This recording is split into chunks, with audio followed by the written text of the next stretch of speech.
Each month GitHub publishes a release data which includes top projects coming up with major updates. Well, here is the best part, as GitHub has launched an open source repo where you can find information on the release and you can submit your open source project for getting considered, which is a great news because everyone who are working on the development project can showcase to the world what are they working on.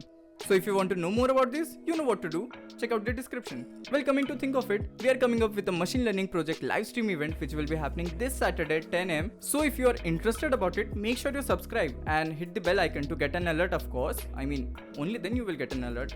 Is there any other way? Well, it's a known fact that these languages are one of the most well-known ones in our community. So in November, TIOB Index showcased that C and PHP faced a decline, and on the other hand, Python tops the chart. I mean, obviously it would be the case. And ASM, which is assembly language, gets a good hike along with SQL. So let me know in the comment section which is your favorite language and why is it better than the rest. I mean, let's start a debate. This news seems scary at first, I know.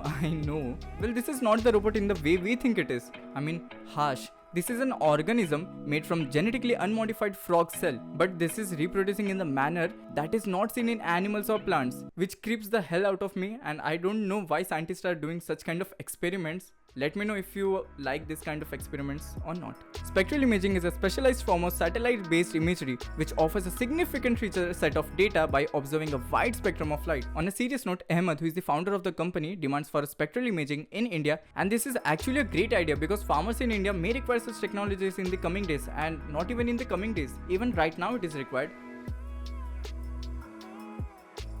This e-contest is being held by IIT Madras. The registration is free, but the clock is clicking. Here are the rest of the details, but if you want to know more about this, then check out the description. Hackthons is a 48-hour hackathon event which is solely based on sustainable development goals. And this event is starting from December 3rd of 2021. So yes, this is it for today, but you can check out our other videos, or else you can check out our website where you can find much more information about us, or you can check out our Instagram handle which is linked below.